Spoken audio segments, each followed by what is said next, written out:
Two of the most serious acute complications of diabetes are diabetic ketoacidosis and hyperosmolar hyperglycemic state, also called as DKA and HHS.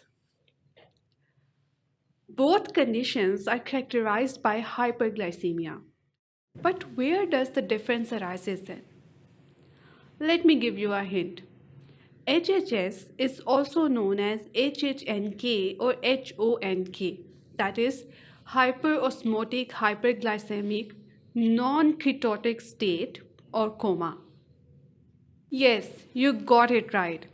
As the name suggests, HHNK does not show any ketoacidosis, while DKA is a condition that shows hyperglycemia in addition to ketoacidosis. This is because in HHS there is a relative reduction in circulating insulin. Its amount is still sufficient to inhibit the lipolysis and ketogenesis, but insufficient to prevent the hyperglycemia. Whereas in DKA, the insulin is completely absent. Now, to understand what ketoacidosis is, you can watch detailed lecture in endocrinology course at scadia.com. Here, I will just discuss some differences between the DKA and HHS. Though both conditions are due to decreased insulin glucagon ratio, but DKA occurs when insulin deficiency inhibits the ability of glucose to enter the cell. As you all are familiar with the fact that glucose acts as a metabolic fuel. So to meet our need of energy, the liver rapidly breaks down the fats into the ketones to cope up with the decreased fuel source. The overproduction of ketone causes them to accumulate in the blood and urine also. This turns the blood and urine acidic, hence called as the ketoacidosis.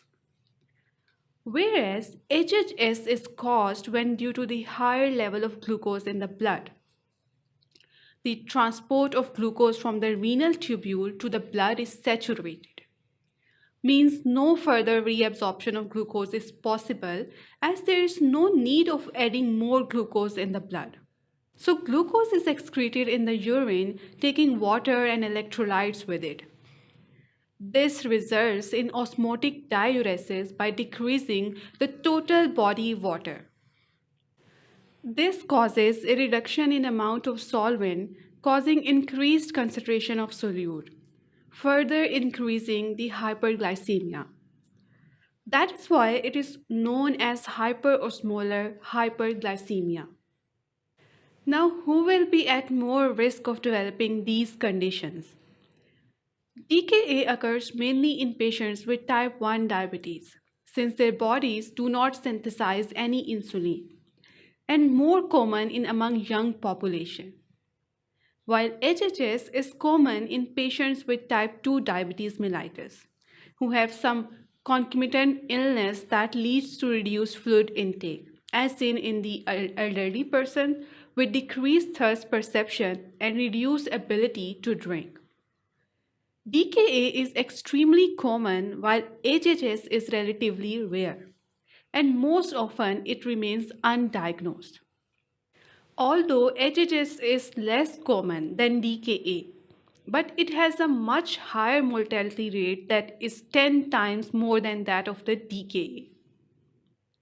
Now, clinical features of both diseases are mostly same, as discussed earlier that both are characterized by the hyperglycemia. But this rise in glucose concentration is more severe in HHS.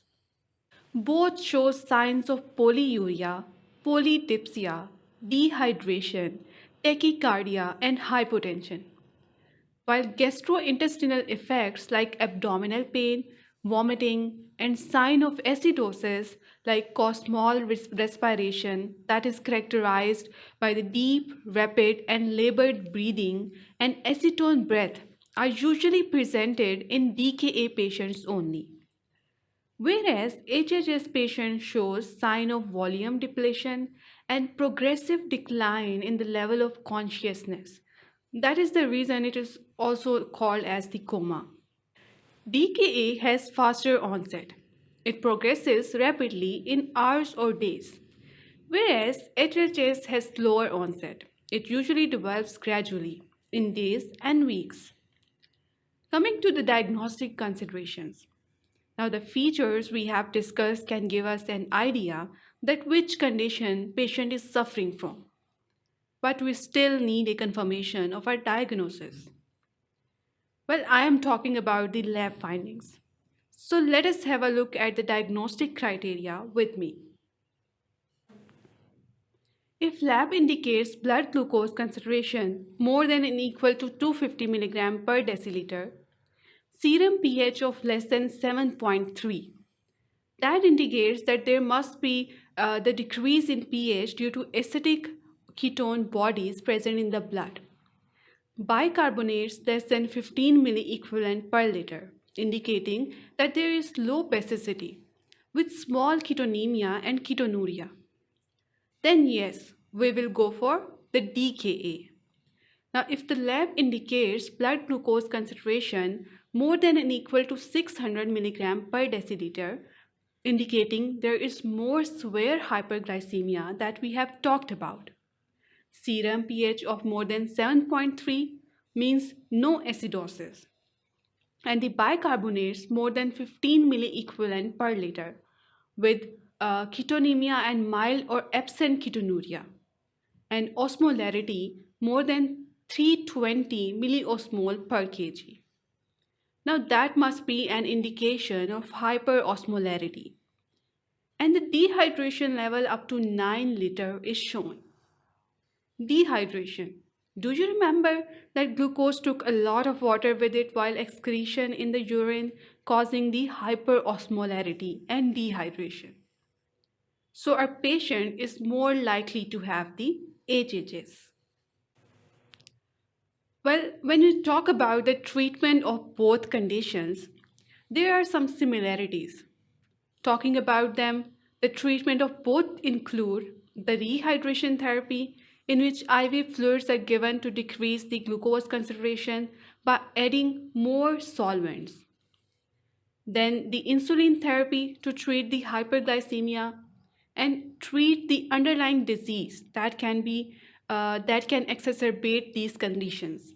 And electrolyte replacement, that is mostly potassium, is given if potassium levels are lower than the normal, and that is because administration of insulin can cause the hypokalemia.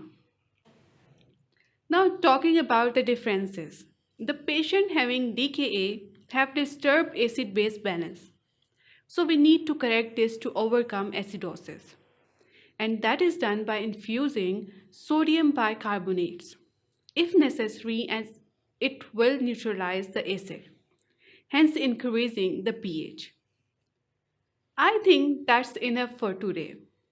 We discussed 8 differences: the mechanism, the target population, epidemiology, mortality rate, clinical features, disease development, diagnostic consideration, and the management. So that was all about the differences between the DKA and HHS. For more, keep watching Scadia.com.